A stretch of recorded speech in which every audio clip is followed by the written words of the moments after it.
Oxford Readers Level 4B Doctor Jekyll and Mr Hyde by Robert Louis Stevenson. 1. The Mysterious Door. Mr Utterson the lawyer was a quiet, serious man. He was shy with strangers and afraid of showing his feelings. Among friends, however, his eyes shone with kindness and goodness. And, although this goodness never found its way into his conversation, it showed itself in his way of life.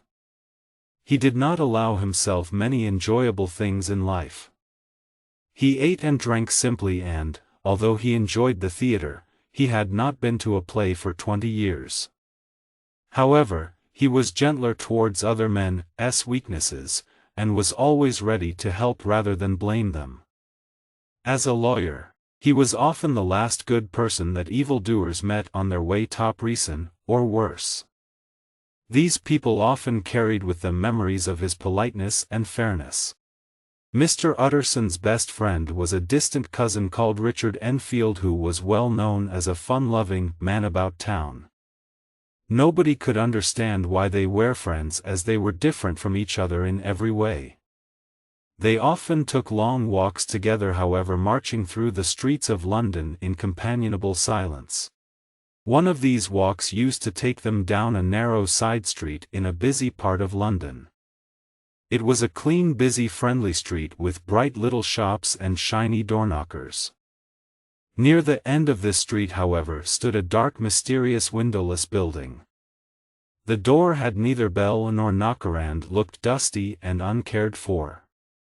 Dirty children played fearlessly on the doorstep, and nobody ever opened the door to drive them away. One day, as Mr. Enfield and his friend passed the building, Mr. Enfield pointed to it.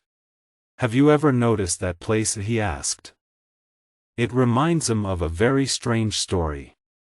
"Really?" said Mr. Utterson. "Tell me." "Well," began Enfield, "I was coming home about 3 o'clock on a black winter morning, when suddenly I saw two people. The first was a short man who was walking along the street, and the second was a little girl who was running as fast as she could. Well, the two bumped into each other and the child fell down. Then a terrible thing happened. The man calmly walked all over the child's body with his heavy boots, and left her screaming on the ground. It was an inhuman thing to do. I ran after the man, caught him and fetched him back. There was already a small crowd around the screaming child. The man was perfectly cool, but he gave me a very evil look, which made me feel sick in my stomach. The child's family then arrived, and also a doctor. The child had been sent to fetch the doctor for a sick neighbor, and was on her way home again. The child is more frightened than hurt, said the doctor, and that you would think was the end of the story. But you see, I had taken a violent dislike to the short man. So had the child's family, that was only natural. But the doctor, who seemed a quiet, kindly man, was also looking at our prisoner with murder in his eyes. The doctor and I understood each other perfectly. Together we shouted at the man and told him we would tell this story all over London so that his name would be hated. He looked back at us with a proud block look. "Name your price," he said. We made him agree to £100 for the child's family. With another black look, the man led us to that door over there. He took out a key and let himself into the building. Presently he came out and handed us £10 in gold and a cheque for £90 from Coutts's Bank. The name on the cheque was a well-known one. "See here," said the doctor doubtfully, "it isn't usual for a man to walk into an empty house at 4 in the morning and come out with another man's cheque for nearly £100. "Don't worry," said the man with an ugly look, "I'll stay with you until the banks open and change the cheque myself." So we all went off, the doctor and the prisoner and myself, and spent the rest of the night at my house. In the morning we went together to the bank. Sure enough, the cheque was good and the money was passed to the child's family. "Well, well," said Mr. Utterson. "Yes," said Enfield, "it's a strange story. My prisoner was clearly a hard, cruel man. But the man whose name was Untitled Chapter was well known all over London for his kind and generous acts. Why would a man like that give his check to a criminal? And you don't know if the writer of the check lives in that building? Asked Mr. Utterson. I don't like to ask, said his friend. In my experience, it's not a good idea to ask too many questions in case the answers are ugly, violent ones. But I've studied the place a little. It doesn't seem like a house. There's no other door, and the only person who uses that door is the man I've just described to you. There are 3 windows on the side of the house which look down onto a small courtyard. The windows are shut, but they're always clean. There's a chimney too, which is usually smoking. So somebody must live there. The 2 men continued on their walk. Then Utterson broke the silence. Enfield, he said, you're right about not asking too many questions. However, I want to ask the name of the man who walked over the child. Very well, said Enfield. He told us his name was Hyde. What does he look like? He's not easy to describe, although I remember him perfectly. He's a strange-looking man. He's short but has a strong, heavy body. There's something wrong with his appearance, something ugly and unpleasing, no, something hateful. I disliked him at once. Mr. Utterson thought deeply. Are you sure he used a key? He asked. What do you mean? Asked Enfield in surprise. I know it must seem strange, said his friend. But you see, if I don't ask you the name on the check, it's because I know it already. Well, why didn't you tell me? Said his friend rather crossly.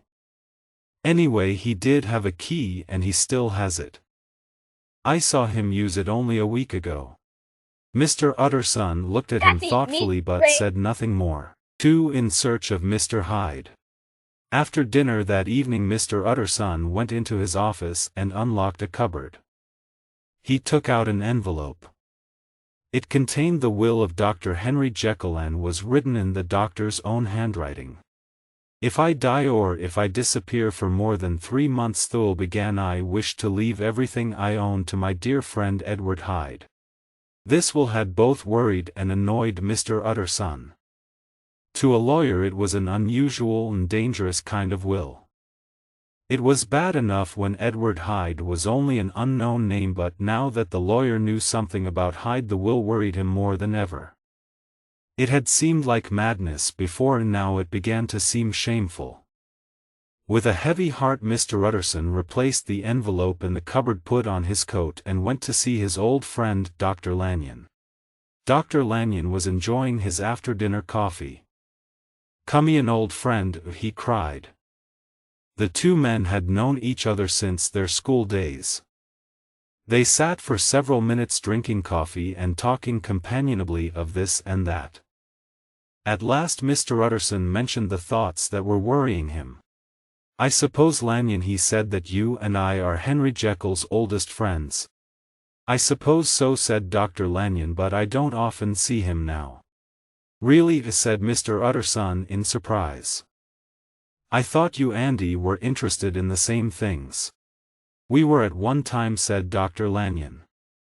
"But more than 10 years ago Henry Jekyll became too, imaginative for me. He developed some strange, wild, unscientific ideas. It told him so, and I've seen very little of him since then."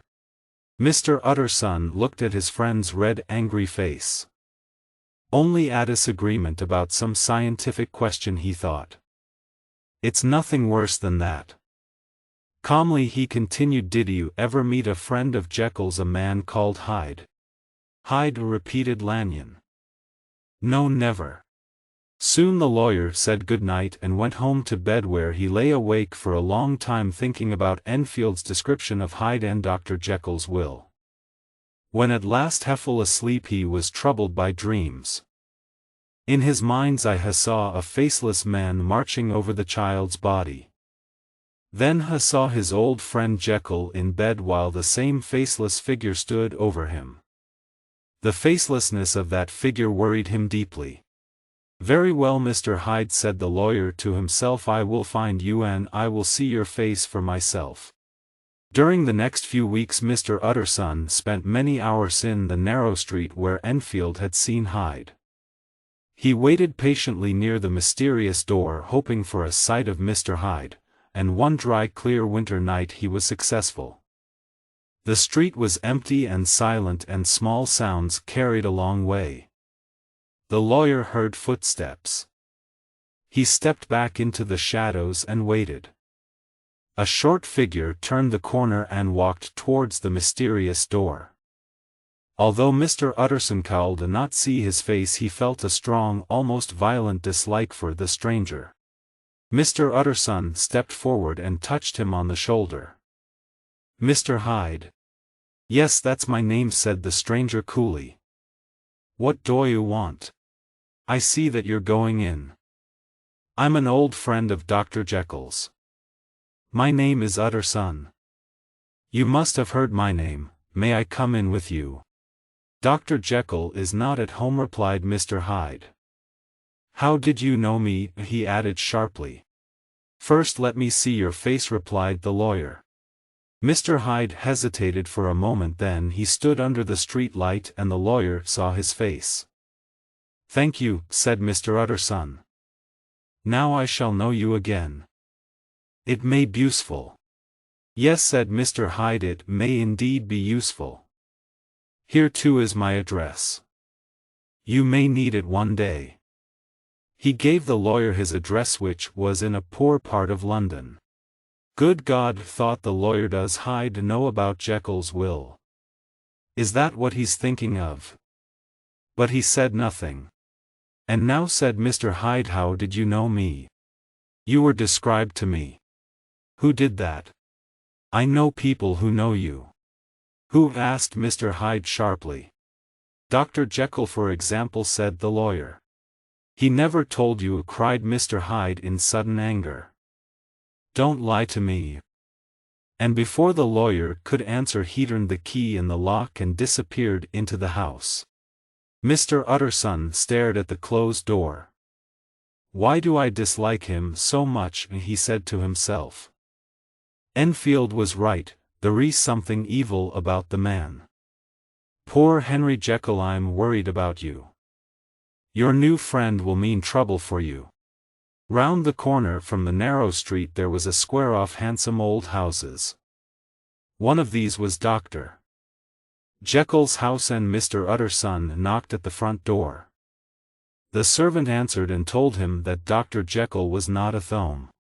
"I saw Mr. Hyde go in by the laboratory door in the street at the back of the house," said the lawyer. "That's right, Mr. Utterson," replied the servant.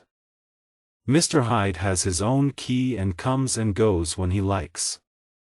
We have orders from Dr. Jekyll to obey him." Mr. Utterson walked home more worried than ever. A fortnight later Dr. Jekyll gave a dinner party for a few old friends. Mr. Utterson was among them, and he remained after the others had left. "I've been wanting to speak to you for some time, Jekyll," said the lawyer, "about your will." Dr. Jekyll was a tall, well-made man of 50 with a smooth, kindly face. "My poor friend," he said, "you dowry unnecessarily, you know. Like poor Lanyon when I told him about my new ideas. Imaginative rubbish, he called them. I'm very disappointed in Lanyon." But the lawyer did not want to talk about Dr. Lanyon. "You know I've never agreed with your will," he continued. "You've told me often enough," said his friend sharply. "Well, I've learnt something about your friend Hyde," continued the lawyer. The color of the doctor's handsome face changed from pink to grayish-white. "I don't want to hear any more," he said. "You don't understand. I'm in a very difficult, painful situation." "Tell me everything," said Mr. Utterson, "and I'll do my best to help you." "You're very kind, but this is a private matter. I'll tell you one thing, I can get rid of Mr. Hyde any time I want. You must understand, however, that I take a great interest in poor Hyde. I know you've seen him, he told me, and I'm afraid wasn't very polite to you. But I really do care about him. And if anything happens to me, I want you to promise to make sure that he inherits my money." "I cannot pretend that I shall ever like him," said the lawyer. "I'm not asking you to like him," said his friend. "I only ask you to help him when I'm gone." "I promise," said Mr. Utterson sadly. 3. The Carew murder. One night in London nearly a year later, a servant girl was sitting at her bedroom window looking out at the moonlit street. She saw a tall, handsome old man with white hair coming along the street and a shorter, younger man looking towards him. The old man spoke politely to the younger one. He seemed, the girl said later, to be asking his way. Then the girl looked more closely at the younger man and recognized him. "It was Mr. Hyde," she said later. "He once visited my master." Mr. Hyde, the girl said, was carrying a heavy stick. He was playing with it impatiently as he listened to the old man. Then suddenly he seemed to explode with anger. He was like a madman, the servant girl said. He shook his stick at the old man, who stepped back in surprise. Then hit the old man violently with the stick and knocked him to the ground. He beat the helpless body again and again. I could hear the bones breaking. It was so terrible that I began to feel ill. Then everything went black and I don't remember anymore. It was 2 o'clock in the morning before she was conscious again and able to call the police. The murderer had disappeared, but the dead man was still lying on the ground with the murder weapon beside him. The stick had broken in the middle and one half still lay beside the murdered man. The police decided that the murderer had carried away the other half. A gold watch and a purse were found in the dead man's pockets, but no cards or papers, except a letter addressed to Mr. Utterson. A policeman brought this letter to the lawyer the next morning. Together they drove to the police station where the body had been taken. A police inspector showed him the body. "Yes, I recognize him," said Mr. Utterson heavily. "He is Sir Danvers Carew." "Thank you, sir," said the inspector. "And do you recognize this?" He showed Mr. Utterson the broken stick and told him the servant girl's story. Mr. Utterson knew the stick at once. "That's Henry Jekyll's stick," he said to himself. "I gave it to him long ago." "Is this Hyde a short, evil-looking man?" he asked. "That's how the servant girl described him, sir," agreed the inspector. "Come with me," said Mr. Utterson to the inspector. "I think I know where he lives." Mr. Utterson led him to the address on Mr. Hyde's visiting card. It was in a poor part of London, in a dirty street full of cheap bars and eating houses. This was the home of Henry Jekyll's favorite friend, the man who would inherit Jekyll's £250,000. An old servant opened the door. Under her silvery hair was a smooth face with a false smile and evil eyes, but she was polite enough. "Yes," she said, "Mr. Hyde lives here. But he's not at home. My master came in very late last night. He left again after only an hour." "Was that unusual?" asked the inspector. "Not at all," replied the servant. "He's often away and frequently stays away for months at a time." "We would like to see his flat," said Mr. Utterson. "Oh, I can't do that, sir," began the servant. "This gentleman is a police inspector," said Mr. Utterson. "Ah," said the servant, looking unnaturally pleased about it, "Mr. Hyde's in trouble." "What's he done?" Mr. Utterson and the inspector looked at each other. "He doesn't seem a very popular person," said the inspector. He turned to the servant. "Now please let us in and we'll have a look around." Mr. Hyde had only 2 rooms in the house. These were extremely comfortable and in excellent taste, with beautiful pictures on the walls and rich carpets on the floor. Everything was wildly untidy, however, and the fireplace was full of half-burnt papers.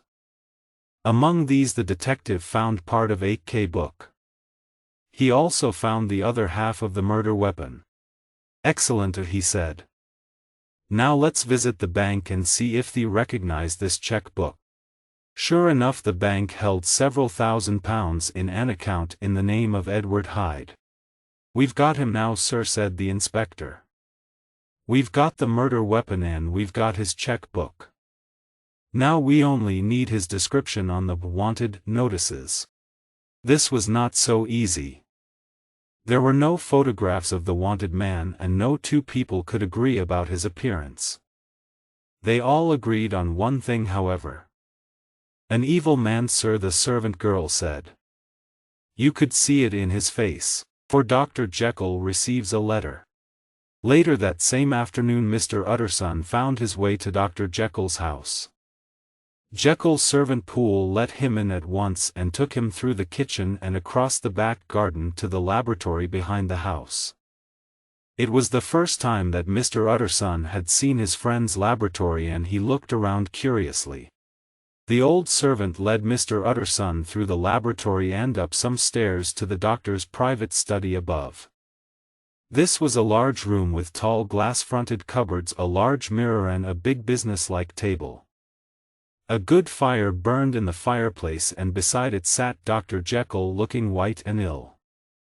In a thin, tired voice he welcomed his friend. Have you heard the news? Said Mr. Utterson after the old servant had left. The newsboys were shouting about it in the street, Dr. Jekyll said. A terrible business. Let me ask you something, said the lawyer. Sir Danvers Carew was my client, but you are my client too and I want to know what I'm doing. You haven't tried to hide the murderer, have you? Utterson, I promise you, cried the doctor, I promise you I'll never see him again. I've finished with him forever. And no, indeed, he no longer needs my help. You don't know him like I do. He's safe, quite safe. Believe me, nobody will ever hear of Hyde again. The lawyer listened with a serious face. He did not like his friend's feverish, excited look. You seem very sure of him, he replied. I hope you're right. If he is caught and comes to trial, your name may be mentioned. I'm absolutely sure of him, answered Jekyll. I can't tell you how I know. But I'm certain. But can you please advise him about one thing? I've received a letter and I don't know whether to show it to the police. May I leave it in your hands, Utterson? You're afraid, I suppose, that the letter will lead the police to Hyde? Asked the lawyer. No, said Dr. Jekyll. I don't care what happens to Hyde. I was thinking of my own reputation. Anyway, here is the letter. It was written in a strange pointed handwriting and signed Edward Hyde. I am sorry that I have been so ungrateful in the past for your many generous acts, it began. Please don't worry about me. I am quite safe and I am certain that I can escape unharmed whenever I wish. Did this letter come by post? Asked the lawyer. No, replied Dr. Jekyll. There was no postmark on the envelope. The letter came by hand. Shall I keep the letter and think about it? Asked Mr. Utterson. I want you to decide for me, answered his client. I'm not sure of anything any more. Very well, said the lawyer.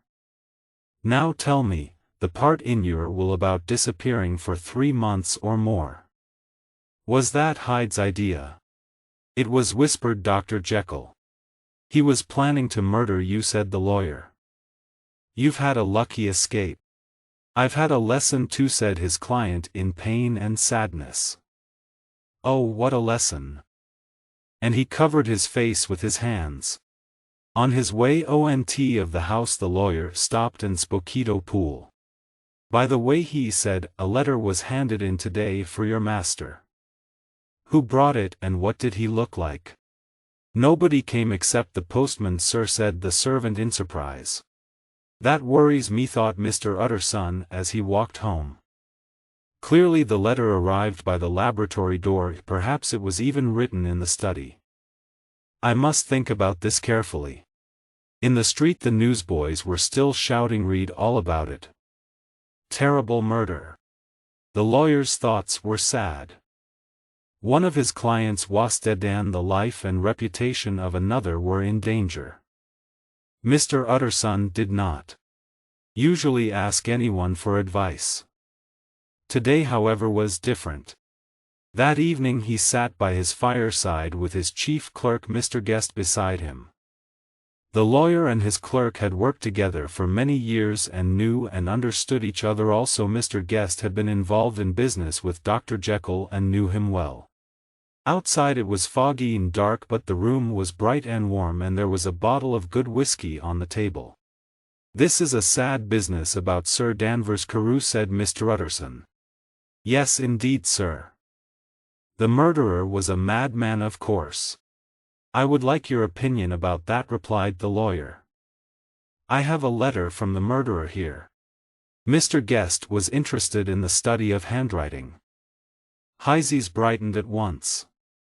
"A murderer's letter," he said. "That will be interesting." He looked carefully at the writing. "Not a madman, I think," he said. "But what unusual handwriting." Just then a servant entered with a note. "Is that note from Dr. Jekyll?" asked Mr. Guest. "It hot, I recognized the handwriting." "Is it anything private, Mr. Utterson?" "Only an invitation to dinner." "Why? Do you want to see the letter?" "Just for a moment, please, sir." The clerk put the two letters side by side and studied them carefully. "Thank you, sir," he said. "Very interesting." For a moment Mr. Utterson hesitated, wondering and worrying. At last he put his thoughts into words. "Why did you look at the two letters together?" he asked. "Well, sir, in many ways the two are surprisingly similar." "How strange." "Mr. Guest, I must ask you not to speak of this business to anyone." "Of course not, sir," said the clerk. "You can depend on me." Shortly afterwards he said good night to his master and made his way home. When he was alone, Mr. Utterson locked the two letters in his cupboard. Well, he thought. So Henry Jekyll wrote that letter for a murderer. His face was as calm and expressionless as usual, but his heart was filled with fear for his old friend. 5. The death of a friend. Time passed. The search for Mr. Hyde continued. Sir Danvers Carew was an important and popular man, and the police tried desperately to arrest the murderer and bring him to trial. But there was no sign of Mr. Hyde himself, although the police and the newspapers discovered a lot about his past life. Nobody, it seemed, could say one good word about the wanted man. He was a cruel, violent man who had lived an evil life full of hate and jealousy. None of this, however, was any help to the police. Mr. Hyde had just disappeared. As time went by, Mr. Utterson became calmer and more at peace with himself. He was truly sorry that his client Sir Danvers Carew was dead, but he was also very glad that Mr. Hyde had disappeared. As for Dr. Jekyll, he too appeared calmer and happier. He came out into the world again. He invited friends to his house and accepted invitations to theirs. He had always been a good and generous man. Now, however, he became a churchgoer too. He was busy, he spent a lot of time in the fresh air, and he looked happy and carefree. For more than 2 months he was at peace with himself and the world. On the 8th of January Mr. Utterson was invited to dinner at Dr. Jekyll's house. Doctor Lanyon was there too.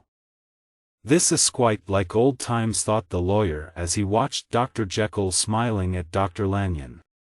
On January 12th, however, and again on the 14th, Dr. Jekyll refused to see visitors. "The doctor is not well," explained Poole. "He hopes you will forgive him, but he cannot see anyone." Mr. Utterson called again next day and again the day after that. After 2 months of almost daily meetings with his old friend, the lawyer felt rather lonely. On the 6th evening he invited his clerk Mr. Guest to dinner with him, and on the 7th night he went to visit Doctor Lanyon. Dr. Lanyon made him welcome, but Mr. Utterson was shocked by the change in the doctor's appearance. His face, which was usually pink and healthy, was grey and thin, and there was a frightened look in his eyes. He was suddenly an old sick man. "He looks," said Mr. Utterson to himself, "like a man who knows he's dying." "How are you, Lanyon?" he said. "You don't look well." "I've had a shock," Utterson replied Dr. Lanyon. "And it will cause my death. I have only a few weeks to live." He paused. "Well, it comes to us all sooner or later. I've had a good life on the whole." "Jekyll is ill too," said the lawyer. "Have you seen him?" At the name of Jekyll the look on Dr. Lanyon's face changed. "Please," he said, holding up a trembling hand, "don't speak that name in this house." "Oh dear," said Mr. Utterson. He hesitated for a moment. "The three of us have been friends all our lives, Lanyon.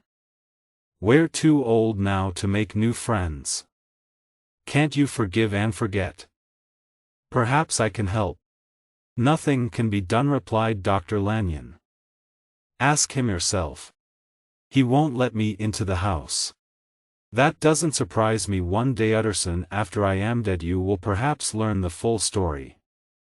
Meanwhile, if you can sit and talk to me of other things, please stay. Just don't mention that person, as it hurts me to think about him." As soon as he got home, Mr. Utterson wrote to Dr. Jekyll. In his letter he asked why Jekyll refused to let him into his house, and why he and Dr. Lanyon were no longer friendly. The reply was long and not always easy to understand. "I'm not angry with our old friend," Dr. Jekyll wrote, "but I agree with him that the two of us must never meet again. Meanwhile, you must forgive me if from now on I live a very quiet life. If you find my door closed to you, it's because I must travel this dark, dangerous road alone. I have done wrong and I'm being punished for it, and nobody can help me." What is this, thought Mr. Utterson. Hyde has disappeared. Jekyll is his normal self again, at least he was until last week. Has he gone mad? Then he remembered Dr. Lanyon's words. "There is something more," he said to himself, "something mysterious, but I have no idea what it is." A week later, Dr. Lanyon was too ill to leave his bed. 2 weeks after that he was dead. After his friend's burial, Mr. Utterson went home and into his office. From his locked cupboard he took out an envelope which he had received soon after his friend's death.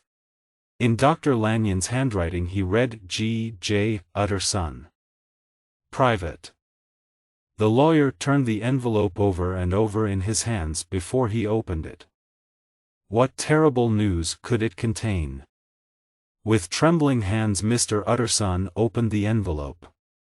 Inside was another envelope with the words "not to be opened until the death or disappearance of Dr. Henry Jekyll." The lawyer could not believe his eyes.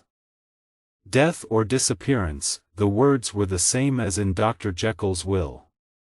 "You understand why Jekyll wrote those words," said Mr. Utterson to himself. But why did Lanyon write them too? For a moment he wanted to open the envelope and uncover the mystery there and then. But Mr. Utterson was too honest a man and a lawyer to do that. He knew he must obey his friend's and client's last wish. He locked the envelope away in his cupboard beside Dr. Jekyll's will. The lawyer was desperately worried about his friend Dr. Jekyll. He was afraid for him too. He called at the house, but the doctor always refused to see him. "How is he, Poole?" Mr. Utterson asked the old servant Oneidi. "Not very well, sir. He spends all his time in the study above his laboratory. He sleeps there as well. He seems very silent and uneasy. Something is worrying him, sir. But he won't tell anyone." For a long time the lawyer called almost every day. Little by little, however, he became tired of his friend's refusal to see him and his visits became less frequent. 6. The face at the window. One Sunday soon afterwards Mr. Utterson was walking with his friend Enfield when they happened to pass through the narrow side street again. Enfield pointed to the mysterious door. "Well," he said, "that story is finished. We shall never see Mr. Hyde again." "I hope you're right," said the lawyer. "Did I tell you? I saw Hyde too and had the same strong feelings of dislike for him as you did. What an evil man." "I agree," said his friend. "By the way, why didn't you tell me that our mysterious door led to the laboratory at the back of Dr. Jekyll's house?" "I didn't know then, but I know now." "Well, now that you know, let's go into the courtyard and look up at his window. I must tell you I'm worried about poor Jekyll. Perhaps the sight of a friendly face will do him good." Overhead the evening sky was bright but the courtyard was cool and dark. At an open window of the study above the laboratory Dr. Jekyll sat like a prisoner staring at the world outside. "I hope you are better, Jekyll," the lawyer called up to him. The doctor shook his head sadly. "I'm not well, Utterson," he said. "I shall not be here much longer, thank God. You spend too much time indoors. You ought to get out into the fresh air like Enfield and me. By the way, this is me cousin Mr. Enfield. Come now, get your hat and join us for a quick walk." "You re very kind," said the doctor. "But no, it's quite impossible.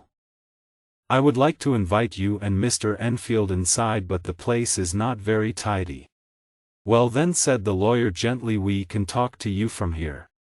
"That's an excellent idea," began the doctor with a smile.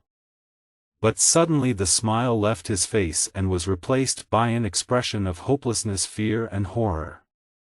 The two men below saw it, but only for a second, as the window was shut with a bang. The two men looked at each other, then turned and left the courtyard without a word. In silence they crossed the narrow side street. They did not speak until they came out into a busy, noisy street. Then Mr. Utterson at last turned and looked at his companion, whose face was as pale as his own. The expression on Dr. Jekyll's face had upset them both deeply. "God help him," whispered Mr. Utterson. "God help the poor man." But Mr. Enfield only nodded his head very seriously and walked on without a word. 7. The last night. It was now March and Mr. Utterson was sitting by the fire after dinner when he was surprised to receive a visit from Dr. Jekyll's servant Poole. The old man looked pale and frightened. "Mr. Utterson," he said, "something is wrong. Sit down by the fire and tell me all about it." "The doctor's locked himself up in his study, sir." "That's quite usual, surely," said the lawyer. "You know your master's habits as well as I do. He often shuts himself away from the world." "Yes, but this time it's different. It frightens me, sir. I've been frightened for more than a week now and I just can't go on any longer." He stopped and stared down at the floor. "Try and tell me, Poole," said Mr. Utterson gently. "Something terrible is happening to my master. I can't explain. But, please sir, can you come with me and see for yourself?" At once Mr. Utterson fetched his coat and hat. "Thank you, sir," whispered Poole gratefully. Together they made their way to Dr. Jekyll's house. It was a wild, stormy night. To Mr. Utterson the streets seemed strangely empty and lonely. The square, when they reached it, was full of wind and flying dust. The thin trees were blowing wildly and untidy grey clouds were sailing past a pale sickly moon. "Well, sir," said Poole, "here we are and I hope that nothing is wrong." He knocked softly at the front door. The door was opened just a little and a voice from inside asked, "Is that you, Poole?" "Yes, open the door." The hall when they entered was brightly lit. A good fire was burning. The room was full of people, every servant in the house was there. They looked like a crowd of frightened children. "What's all this?" said the lawyer. "What are you all doing here? Your master would not be pleased." "They're frightened," said Poole simply. No one else spoke. A little servant girl began to cry. "Quiet," said Poole sharply, trying to control his own fear.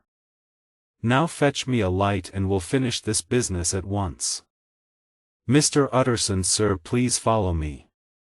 He led the way across the back garden towards the laboratory.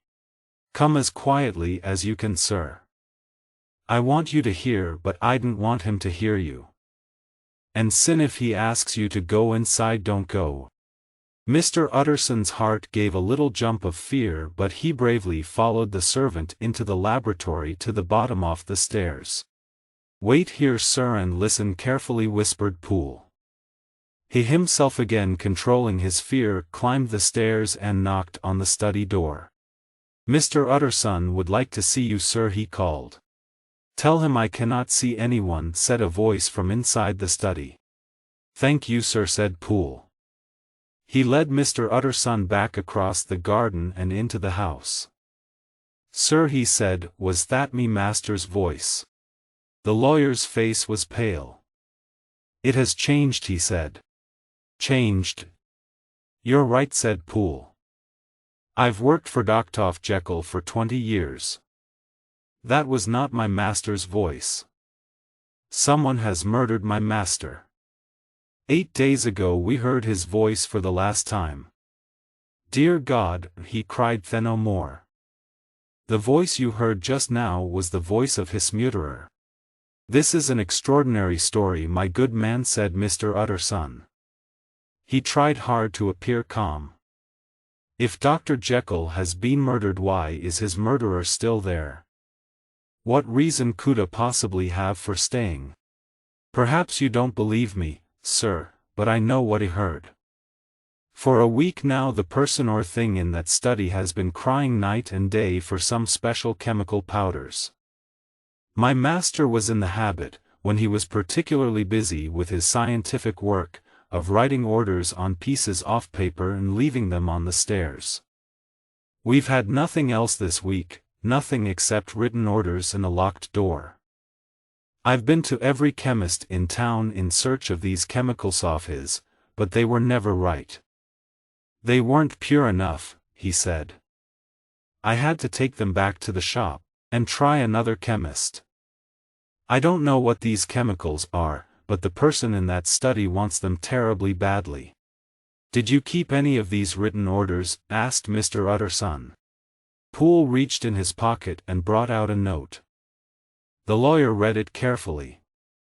It said, "I am returning your chemicals as they are impure and therefore useless. In the year 18, you made up a mixture of chemical powders for Dr. Henry Jekyll. Please search your cupboards for some more of the same mixture and send it to Dr. Jekyll at once. Thesis very important." "This is a strange note," said Mr. Utterson. "The chemist thought so too, sir," said Poole. "When I took him this note he cried, 'All my chemicals are pure and you can tell your master so,' and he threw the note back at me." "Are you sure this is your master's handwriting?" asked Mr. Utterson. "Of course, sir," said Poole. "But what does handwriting matter? I've seen my master's murderer." "Seen him?" repeated Mr. Utterson. "Yes. It was like this. I came suddenly into the laboratory from the garden. I think he had left the study to look for something. The study door was open and there he was at the far end of the laboratory. He was searching among some old boxes. He looked up when I came in, gave a kind of cry and ran upstairs and into the study. I only saw him for a moment, but my blood seemed to freeze.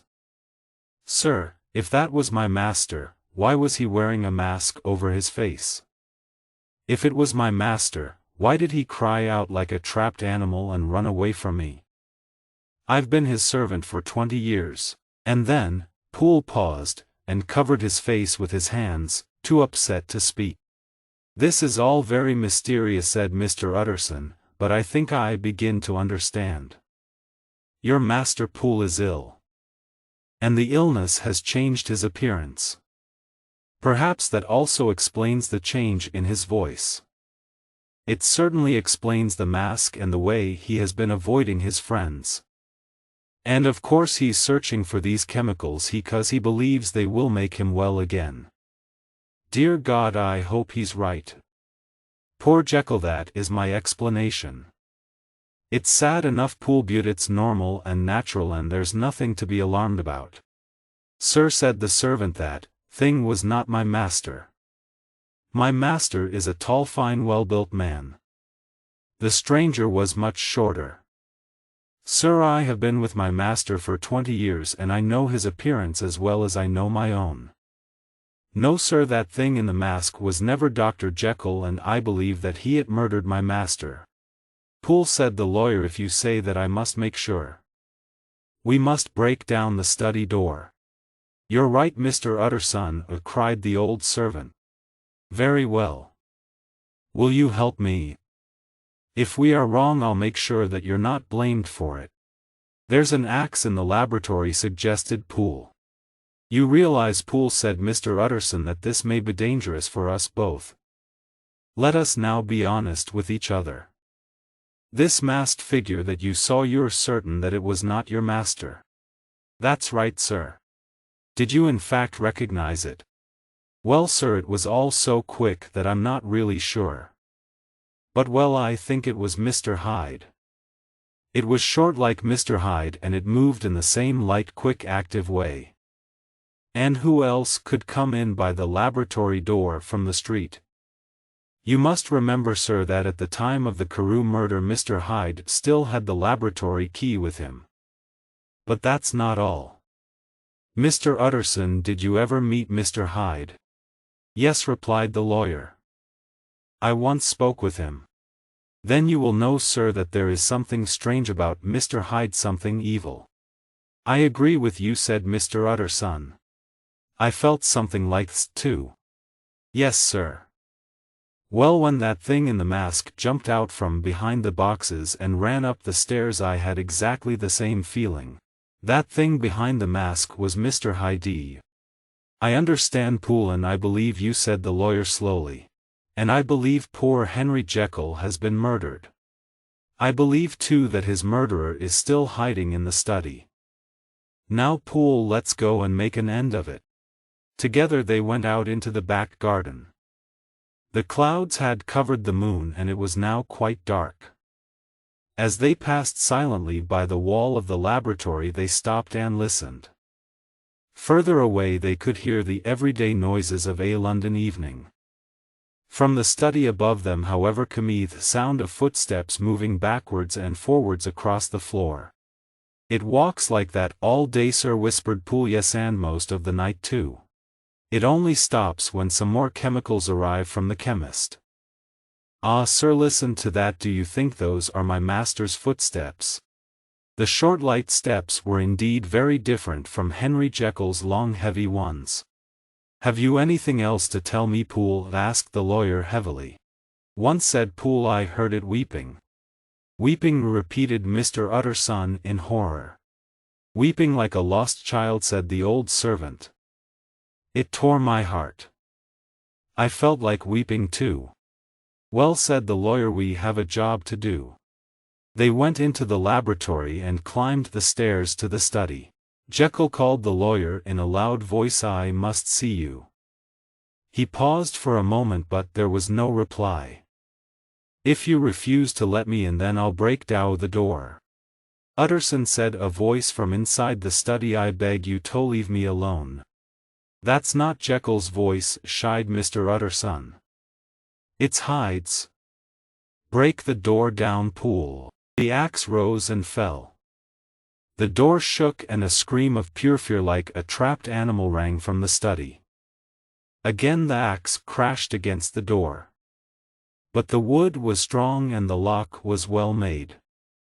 At last, however, the door fell inwards upon the carpet. The two men stared into the study. They saw a warm comfortable room with a good fire burning in the fireplace and a few papers on the big table. A friendly homely room. But face down in the middle of the floor there lay the body of Amon.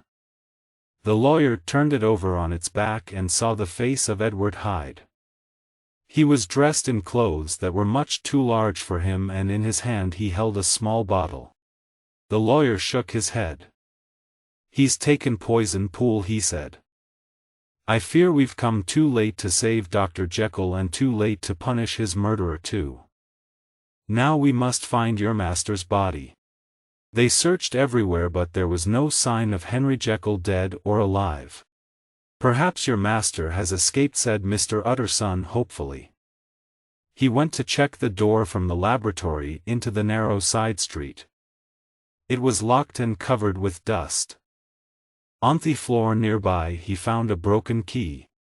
"It's a long time since anyone opened this door," said Mr. Utterson. "Yes," said Poole, picking up the broken key.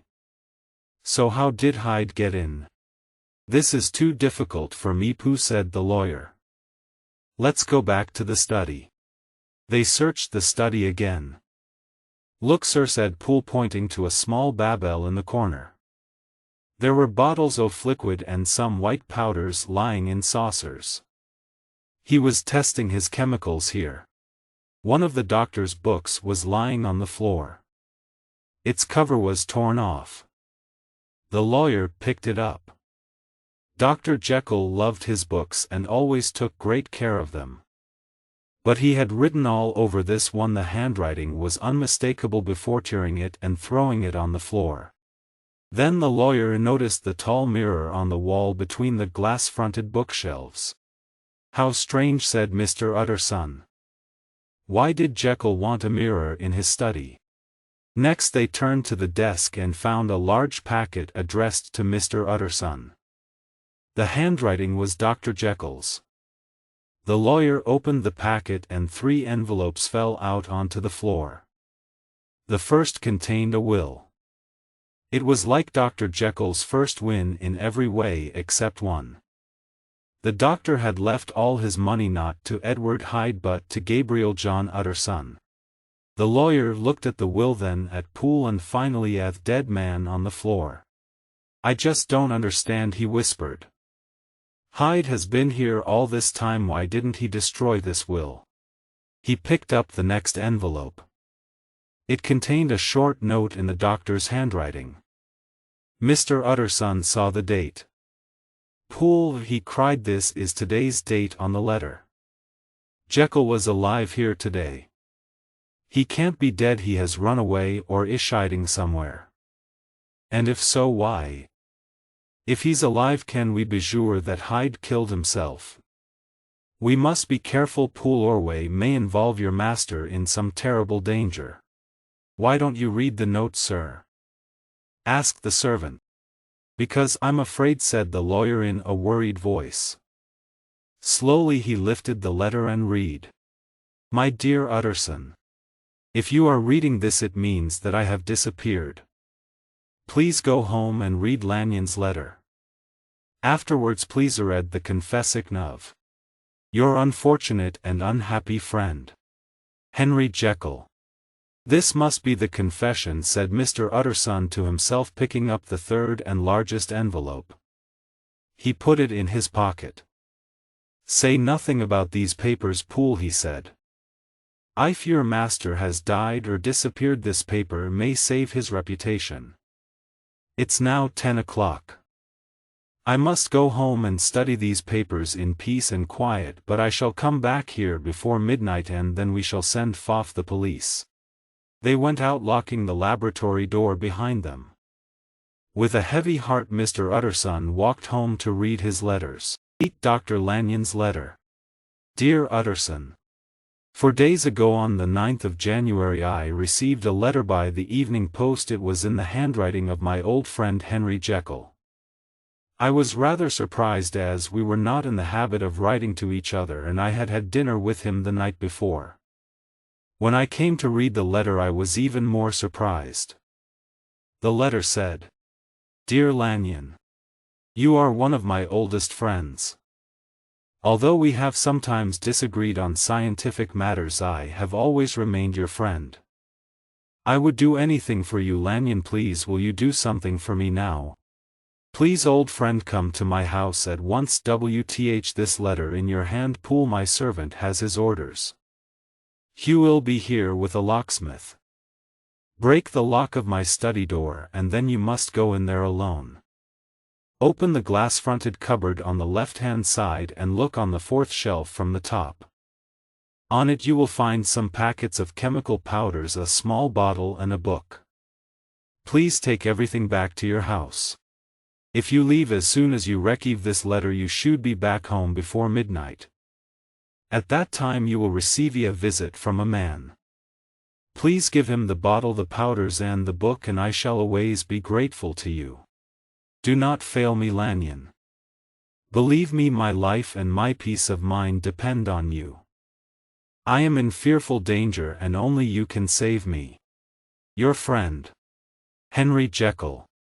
After reading this letter, I was sure that Dr. Jekyll was mad. But a friend is a friend, and so I went at once to his house.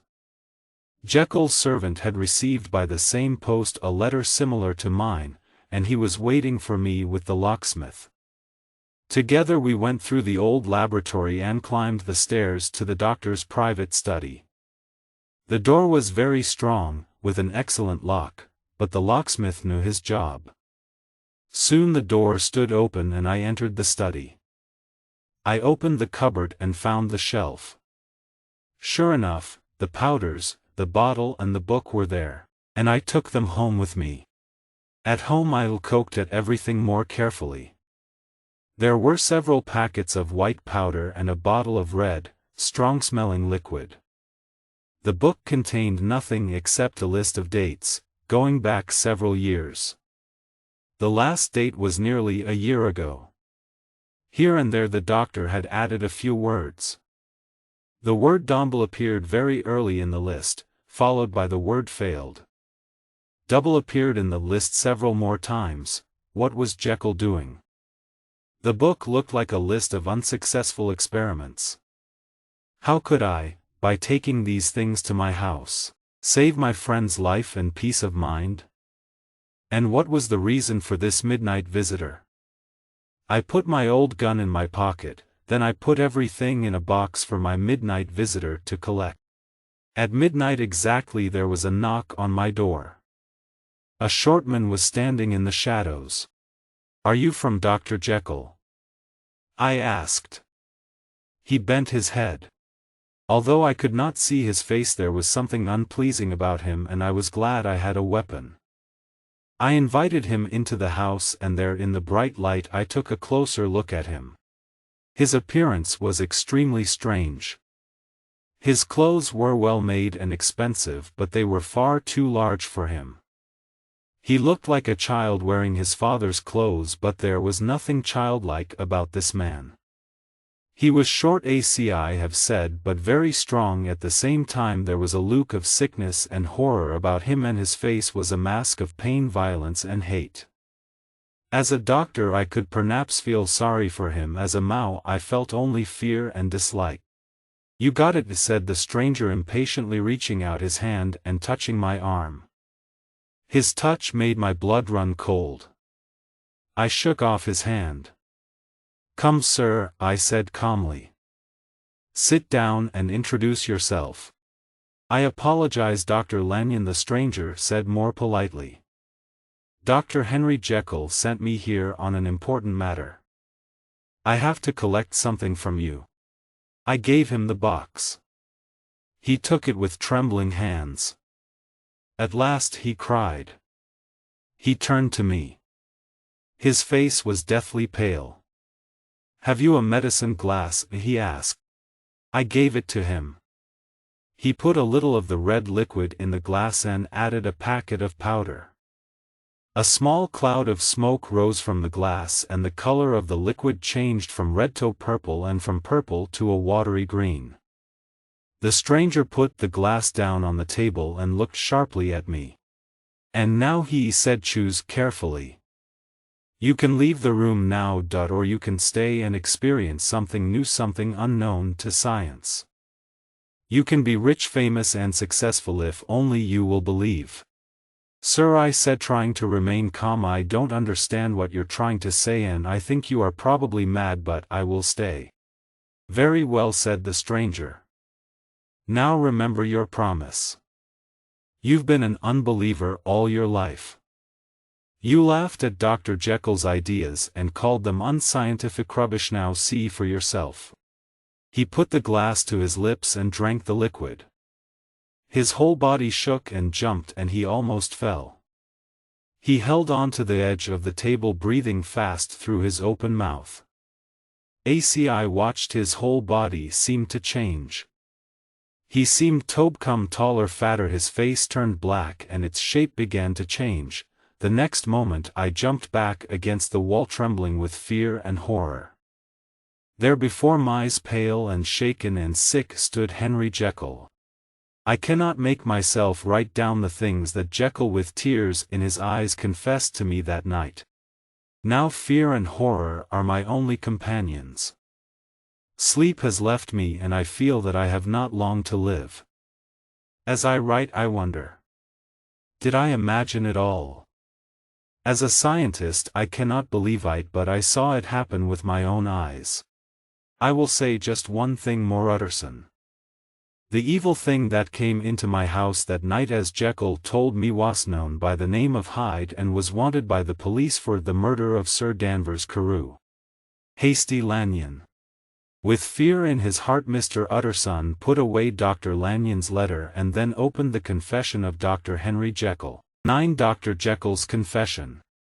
I was born in the year 18 I inherited a large fortune, a strong healthy body and an excellent mind. I was naturally hardworking and soon I was extremely successful in my chosen work as a scientist. Although I was still young, important people came to me for advice. At an age when most young men are going out and having fun, I was behaving like a gray-haired old man. This was not easy for me. The outside world saw a serious, hard-working doctor. Behind this quiet character, however, was an active, fun-loving young man about town. This, of course, was nothing to be ashamed of, but I did not realize that at the time. I was ashamed and I soon learned to keep my two lives separate. I was not dishonest in any way. Both these people were me. The serious, successful young doctor was me, and the wild, fun-loving, irresponsible young man was me too. I thought about this for a long time and slowly I realized that I was not extraordinary in this. Every man has two sides to his character. He is two people. They live together, often uncomfortably, in the same body. How fantastic, I thought, if I could separate these two characters and give my fun-loving side his freedom. Then he could go out and enjoy himself unashamedly and leave serious, studious Dr. Jekyll to get on with his important life-saving work. Was it possible, I wondered, to find a drug that could give each side of my character its own separate face and body? After much thought and careful study, I believed I had found the answer. I had read many scientific books and spent many hours in my laboratory searching for the right mixture of chemicals to make my drug. At last I had everything I needed except a special kind of salt.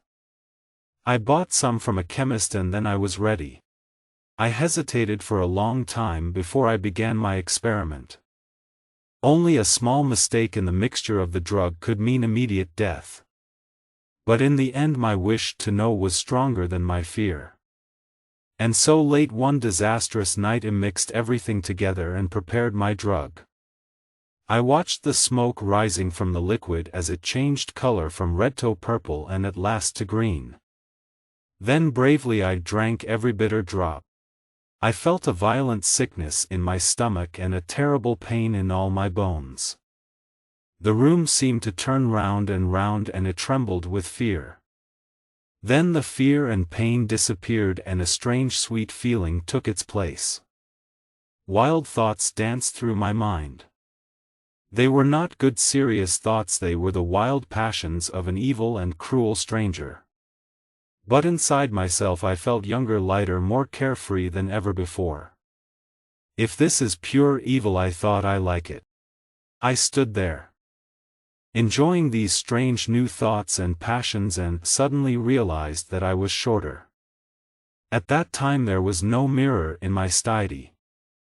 Later I put one on the wall off my study so that I could watch these changes in my appearance. Now, however, it was 3 o'clock in the morning and all the servants were asleep. I decided it was safe to go to my bedroom in my new body and take a look at myself in the mirror there. I crossed the garden and entered my house like a stranger. As I came into my room I saw Edward Hyde for the first time. At that time the good side of my character was stronger than the evil side. Henry Jekyll had his faults, but he was mostly a good, kind man. I cannot be sure, but I believe that is the reason why Edward Hyde was so much smaller than Henry Jekyll. But that was not the only difference between the two men. Henry Jekyll had a kind, open, honest face. Pure evil stared out of Edward Hyde's eyes. I felt no dislike, however. Indeed, I welcomed him. Edward Hyde was young and strong and full of life. Later, however, I noticed that Hyde's appearance and manner had a strong effect on other people. Nobody could meet Edward Hyde without a feeling of dislike and horror. I believe I understand the reason for this too. Everyone is a mixture of good and evil. Even the worst criminal has a little good in him. Only Edward Hyde was pure evil. I stood for a long time staring at the mirror. Am I trapped? I wondered. If I am, I must leave this house before daylight. If I don't, I shall be arrested as a thief. I hurried back to my study. With trembling hands I mixed another dose of the drug and drank it. Again I felt that terrible pain and sickness, but a few seconds later I found myself with the face and body and character of Henry Jekyll once more. I blame myself for the things that happened later. It was not the fault of the drug. That was neither good nor evil. But opened the prison doors and all owed Edward Hyde toe's cape. Soon he was out of control. He, you will remember, was wholly evil. Dr. Jekyll was not wholly good, however. He was a normal man with normal faults and weaknesses, and Hyde was too strong for him. I welcomed Hyde therefore. I arranged everything very carefully. I bought a flat in a poor part of London where I kept Hyde's clothes and employed a servant to do the housework. I took a dose of the drug whenever I wanted to forget me old quiet serious self for a time. In those early days, God forgive me, I thought it was all very amusing. Dr. Jekyll was well known. Nobody knew Hyde, however, and in his body I was free to do as I wished. I will not go into details about my adventures and shameful acts as Hyde. Jekyll remained as good and kind as ever and always did his best to undo the harm that Hyde did. But as time went by, Jekyll became less and less able to control Hyde. One night Hyde injured a child in the street and a passerby saw him. That passerby was your cousin. I recognized him when the two of you came to my window. Your cousin caught Hyde and an angry crowd collected. They asked for money for the child's family. In the end, in order to escape, Hyde had to give your cousin a check in the name of Jekyll. I learned my lesson from this and opened a new bank account in the name of Hyde. I even gave Hyde a different handwriting. I was sure I was safe, but I was wrong. 2 months before the murder of Sir Danvers Carew, I went out on one of my evil adventures. Before I went to bed, I took a dose of the drug and became Dr. Jekyll once more. I woke up in bed the next morning with a strange feeling that something was wrong. I looked around the room, then down at my hand. Henry Jekyll's hand was large, white and well-made, but the hand I saw that morning on the bed cover was thin, bony, grayish-brown and hairy. It was the hand of Edward Hyde. Sick with horror, I stared at it. I was Henry Jekyll when I went to bed, I thought. And now I am Edward Hyde. What possible explanation can there be? And more important, how can I get to my study and take the drug? Then I realized that the servants were quite used to the comings and goings of Hyde. I put on Hyde's clothes and marched confidently through the house. Poole stared in surprise to see Mr. Hyde so early in the morning, but I did not care. 10 minutes later Dr. Jekyll had returned to his own shape and was sitting down pretending to eat breakfast.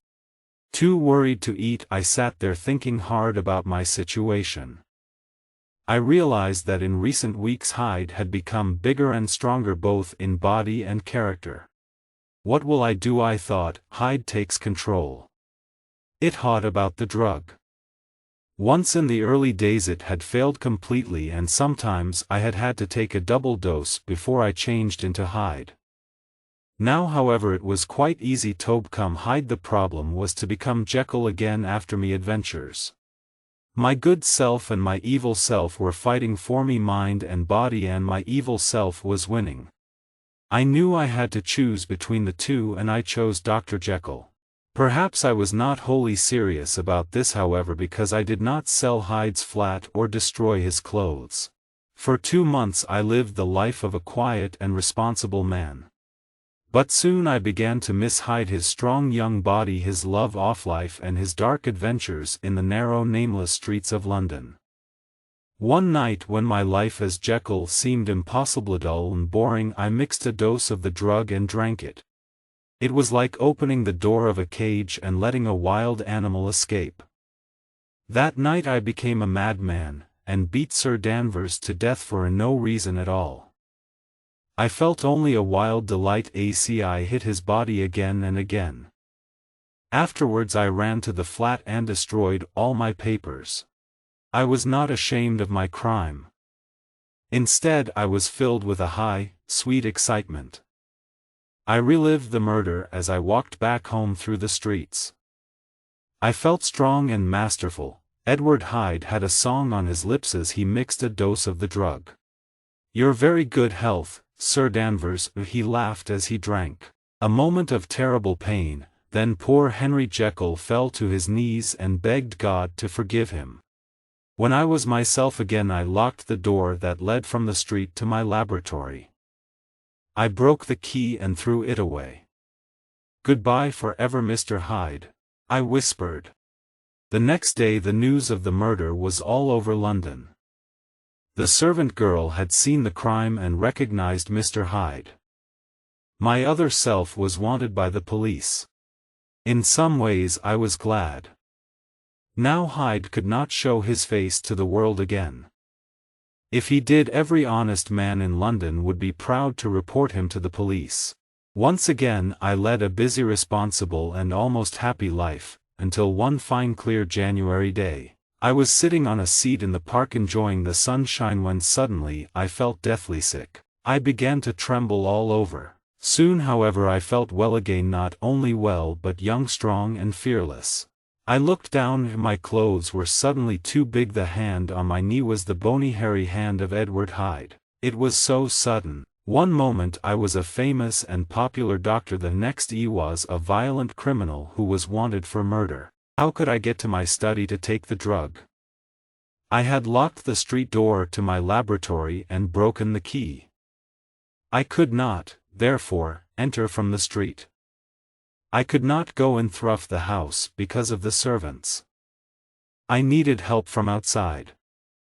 I thought of Lanyon, but how could I reach him? And how could I persuade him to let Hyde into his home?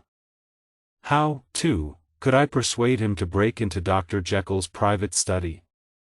It looked impossible. Then I remembered. My appearance was unrecognizable, but my handwriting was unchanged. I could still write a letter in Dr. Jekyll's name. Calling a passing taxicab, I ordered the driver to drive to a hotel quite near Lanyon's house. Of course Jekyll's clothes were much too large for my body, and he had trouble in climbing into the cab. The driver noticed my strange appearance and could not help laughing. I gave him such a black look, however, that the smile froze on his face. In my desperate fear and danger, I was like a pain-maddened animal, ready to kill or wound at any moment. I wanted to topple the driver from his seat and murder him then and there, but I was clever too. My life depended on my coolness, and I fought to control my murderous passions. We reached the hotel. I paid the driver and went inside holding up my too large trousers. The servants smiled when they saw my strange appearance. I stared angrily at them and their smiles disappeared at once. I gave my orders and they led me to a private room and brought me some writing paper and napkin. Hyde in danger of his life was a new experience for me. I write he because I find it hard to write he was not human. His only feelings at that time were fear and hate. Hyde was wholly evil but he was not stupid. He knew that his life depended on 2 letters, one to Lanyon and one to Poole. If he failed he would die. Carefully he wrote the letters and sent a servant to post them. After that he sat all day by the fire in the private room. There too he had dinner brought by a frightened waiter. At last when darkness had covered the city he sat in the corner of a closed taxicab. Just drive round he ordered and the driver drove backwards and forwards through the streets of London. Then when Hyde thought the driver was beginning to suspect something he sent the taxicab away and continued on foot. He was a strange figure in his too large clothes with fear and hate staring out of his eyes. He walked along talking to himself. Once a woman spoke to him. "Will you buy my matches, sir?" she begged. Hyde hit her across the face and she ran away in fear. My plan was successful. And when I arrived in Lanyon's house I took the dose of the drug that returned me to my normal appearance. Immediately afterwards I felt deeply ashamed. Perhaps it was Lanyon's horror that made me feel like that I do not know. But I hated myself and I was conscious of an important change in my feelings. I was no longer afraid of the police, he was afraid of Hyde himself. The thought of his short, strong, hairy body and his evil, cruel, wholly selfish mind filled me with horror. Exhausted by the horrors of that day I slept heavily. I woke in the morning feeling weak and shaky but quite normal. I still hated and feared the thought of the wild animal inside me and I had not forgotten the desperate dangers of the day before. But I was at home and close to my drugs and was most deeply grateful for my escape. I was walking across the garden after breakfast enjoying the clear wintry air when suddenly my body was again torn by those indescribable feelings which I always experienced after a dose of the drug. I only just reached my study before I was again burning and freezing with the violent passions of Hyde. With feverish speed I mixed the drug. This time I had to take a double dose to return to my old shape. And then on 6 hours later the pains returned and I had to repeat the dose. From that day onwards the situation worsened. I needed larger and more frequent doses in order to stay in Jekyll's body. The pains came unexpectedly but most of all when I was asleep. I was afraid to go to bed or even to sleep for a few moments in my chair. If I did so I always woke as Hyde. Soon Jekyll was a sick man, feverish and weakened by pain and fear. As Jekyll grew weaker, Hyde became stronger than ever. He burned with hate for everybody and everything. And Hyde and Jekyll now hated each other with equal passion. Jekyll hated Hyde because Hyde was evil and inhuman, and because Hyde was stronger than he was. Jekyll lived in fear of waking up and finding himself in Hyde's body, with all Hyde's evil passions. Hyde hated Jekyll for a different reason. His fear of death, the punishment for murder, drove him to the hiding place of Jekyll's body, but he hated this prison and was always fighting to escape from Jekyll's mind and body, and take control. He also hated Jekyll's weakness and his sad, hopeless condition. Most of all, he hated Jekyll's dislike of him. This was why Hyde sometimes did things to annoy Jekyll. He tore the doctor's books and wrote all over them. He burned his letters and even destroyed a picture of the doctor's dead father. Only Hyde's fear of his own death stops him from killing me. His love of life is terribly strong, and he knows that if he kills me, he too will die. I almost feel sorry for him. It is useless to continue this confession. The final disaster has arrived and will put an end to my punishment. I shall soon lose my own face and character forever. I have only a few doses of the drug left. I sent Poole to the same chemist to fetch some more chemicals. When he brought them, I mixed a dose of the drug. The liquid smoked and changed from red to purple, but it did not turn green.